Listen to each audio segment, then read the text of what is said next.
Hey guys, it's Risa Shea from FlyFierceFab, and in today's video I am doing a review on the new Anastasia Beverly Hills foundation sticks. They are available at Ulta now, I believe. I just know it was at my Sephora, girl, so I went and got it. And they should also be coming to the Macy's Impulse stores, I want to say, and the foundation stick retails for $25. I am wearing the shade Chestnut. I have it on my face right now, and I also included a demo of how I apply this foundation and all the steps that I do to like make it last longer and stuff like that. That will be included in this video in a minute. First, I want to tell you about the foundation. Okay, so like I said, I am wearing the shade Chestnut, and I really want to commend Norvina and the company for making sure that they created a variety of shades for different undertones that especially would be women of color friendly. I think that's so awesome. And there were also like swatch pictures online that had swatches of the foundation along with what the MAC match shade would be. So I normally wear like NW45 and MAC, and the match for that was supposed to be the Chestnut foundation stick, so that's why I picked it up. At first I was kind of thinking I might be Espresso, wasn't too sure, but I went to Sephora and wound up getting Chestnut. At first when I swiped it on my face, I thought it was like slightly off. I was like, and don't know if that completely matches. It looks a little off. But when I apply it to my whole face, blend it down, I think it looks great. This is probably one of the better matching foundations that I have in my arsenal, so I do really like this. At first I was skeptical when they said that it was going to be a stick foundation made for oily skin, because my skin, she does not like creamy stick foundations. Like, no, I'm oily, so those never really last on my face. Well, when I heard that this foundation was going to be good for oily skin girls like myself, I decided to give it a try, and I'm glad that I did. First, I'm going to start with the pros of this foundation. First and foremost, I feel like it matches me really well, even like down to my neck area. And it's been a while, I feel like, since I've had a foundation on where I feel like it was like a flawless match, like from here to there.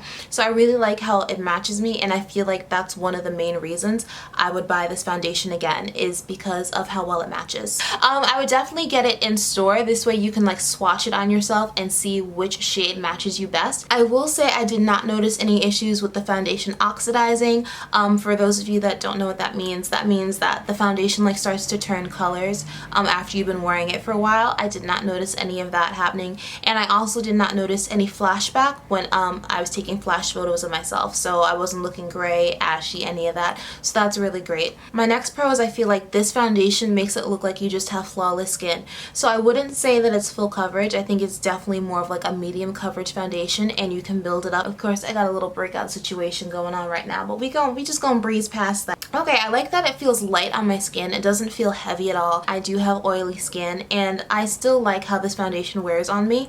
My one little issue in terms of like long wearability, is that a word? Long wearability.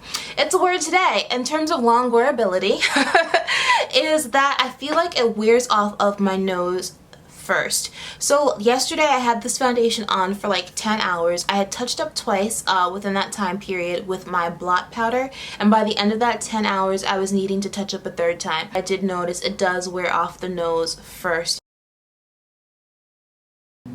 Okay, so getting started, I'm going to use one of the more heavy-duty primers in my arsenal. I'm going to use the Becca Evermatte Poreless Perfecting Primer. I really like this primer because I'm an oily girl, and I feel like this particular primer keeps me matte the longest, so I'm going to apply this first. According to the directions, you want to like press it into your skin because it's supposed to act like oil blotting sheets or something like that.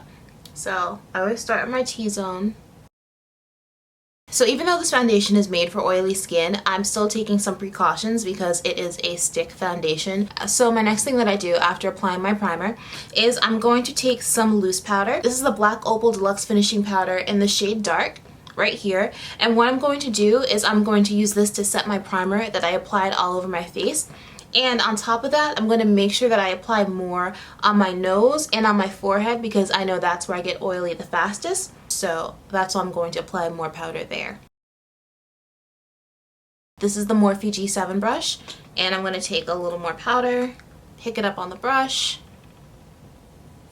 and just apply it all over my face. And let me just run over my nose because that's where I put a little too much powder.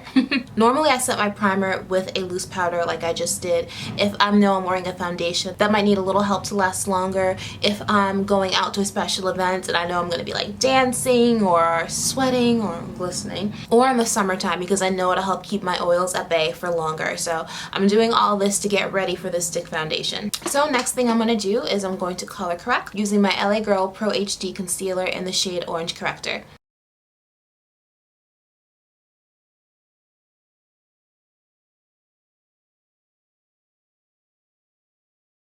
Okay, so now it's time for the foundation. Like I said, I'm going to be using the Anastasia Beverly Hills Foundation Sticks, which just released, and I'm using the shade Chestnut. Just for reference, this, and I've used this for a few days now, but this is how much foundation that you get inside the stick, so that's a pretty good amount. And according to the little pamphlet that comes with the foundation, you can apply this using like a synthetic brush or with a damp sponge. Every time that I've applied it over the past few days, I have just used a brush, and that's what I'm going to do today. So I'm going to swipe some on my face.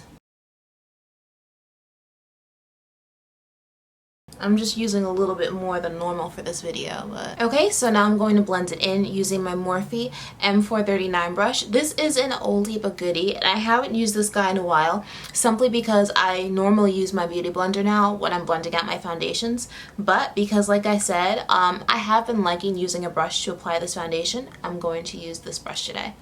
So basically what I do is I just buff it out in circular motions.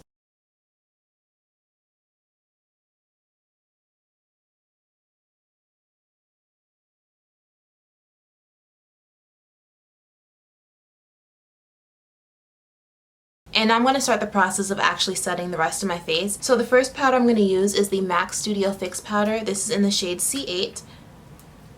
And I'm just going to sweep it underneath my eyes first. I'm using the same brush that I used to sweep away the excess powder earlier. And now I'm going to set my T-zone area using my MAC blot powder. I use it in the shade Deep Dark. And now I'm going to finish up the rest of my face real quick. Okay, so it's a few days after I just filmed that other footage, and I wanted to give you guys another update about this foundation before I head out to work. And this is not like a fresh application of makeup. I've had my makeup on for a few hours now. I went to church, and now I'm about to head out to work and make these coins.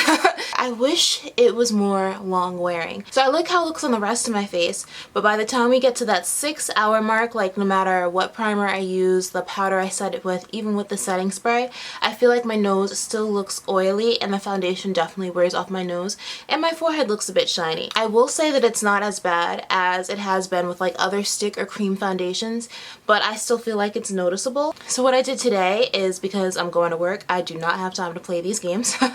I used some of my Estee Lauder Doublewear foundation. I put that on my nose, and then I used the Anastasia foundation everywhere else, and I did the rest of my face just like I did in the demo. And like I said, I like it. Like, if you're not super oily, I would still definitely check out the stick foundation. You might not have the same issue that I'm having with it wearing off my nose, but if you're super duper oily, give it a shot. But remember to use a good primer, set that with powder, and definitely set the foundation with powder as well. As far as would I buy it again, I like the foundation enough to not return it and use the rest of it, but I don't know if I would repurchase it because it keeps wearing off my nose, but I love how it looks on the rest of my face. So that's my update on this foundation. Okay guys, hopefully that demo was helpful for you. If you have any questions, you can leave a comment below and I'll get back to you. You can catch me on Instagram, Snapchat, and Twitter. I am FlyFierceFab on all of those platforms. Thanks for watching, stay snatched, and I'll see you next time. Bye!